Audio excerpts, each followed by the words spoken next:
Hi friends, அவரைக்காய் பொரியல் எப்படி செய்யறதுன்னு பார்க்கலாமா? அவங்க வீடியோக்குள்ளே போகலாம். நான் வந்து ஒரு 1/4 கிலோ அளவுக்கு அவரைக்காய், ஒரு வெங்காயம், 3 பச்சை மிளகாய் கட் பண்ணி வச்சுருக்கேன்.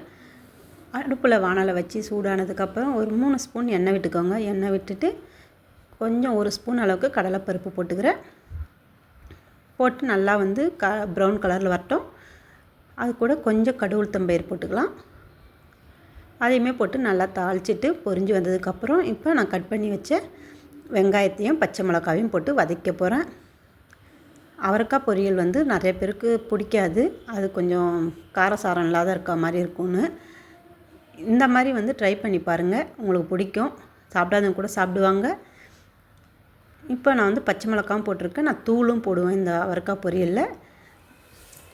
இப்போ நான் வந்து வெங்காயம் வதங்கினதுக்கப்புறம் கட் பண்ணி வச்சு அவரைக்காயை போட்டுக்கிறேன்.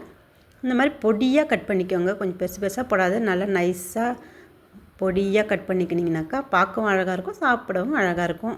ஒரு பிஞ்ச் அளவுக்கு மஞ்சள் பொடி போட்டுக்கோங்க. தேவையான அளவு உப்பு, நம்மளுக்கு எவ்வளோ உப்பு தேவையோ அந்த அளவுக்கு அந்த பொரியலுக்கு தேவையோ நான் உப்பு போட்டுக்கிறேன். இப்போ அதையுமே போட்டு நல்லா கிண்டி வதக்கி விட்டுருங்க. வதங்கட்டும், ஒரு 3 நிமிஷமாச்சும் வதங்கணும் அந்த உப்பு போட்டதுக்கப்புறம். அதுக்கப்புறம் ஒரு 1/2 ஸ்பூன் அளவுக்கு குழம்பு மிளகாய்த்தூள் போட்டுக்கிறேன். இது பச்சை மிளகாவோடைய கூட சிலவங்க விட்டுடுவாங்க. அந்த மாதிரி விட்டுனாக்கா நம்மளுக்கு கொஞ்சம் காரம் கம்மியாக இருக்க மாதிரி இருக்கும். இல்லைன்னா பச்சை மிளகா விட்டுட்டு மிளகாத்தூள் மட்டும் போட்டனாக்கா அது சதன்னு இருக்கும். அதனால தான் நான் வந்து மிளகாய் ஒரு 3, ஒரு 1/2 ஸ்பூன் அளவுக்கு மிளகாய்த்தூளும் போட்டிருக்கேன். இது வந்து கரெக்டாக வந்து உதிர்ந்து அந்த காய் வந்து உதிர்ந்து கொட்டும், ஒன்றோட ஒன்று ஒட்டி இருக்காது. அதுமாதிரி பொரியலும் வந்து சாப்பிட்றதுக்கும் நல்லா காரசாரமாக இருக்கும். இப்போ வந்து காய் முழுகிற அளவுக்கு தண்ணி வச்சுக்கோங்க. இது வந்து கொம்பு அவரை கொஞ்சம் உரப்பாக இருக்கும், அதனால் நான் வந்து கொஞ்சம் காய் முழுகிற அளவுக்கு தண்ணி வச்சுக்கிறேன். நல்லா வெந்து வந்துட்டு இப்போ திறந்து கிண்டி விட்டுட்டு நான் தேங்காய் பூ வந்து துருவி வச்சுருக்கேன், அதையுமே போட்டு நல்லா கிண்டிக்க போகிறேன். இதுமாதிரி பொரியலுக்கெல்லாம் நம்மளுக்கு தேங்காய் போட்டால் தான் வந்து அது நல்லாயிருக்கும். ஆனால் சிலவங்களுக்கு பிடிக்காது, ஆனால் இது போட்டு பாருங்கள் நல்லாயிருக்கும்.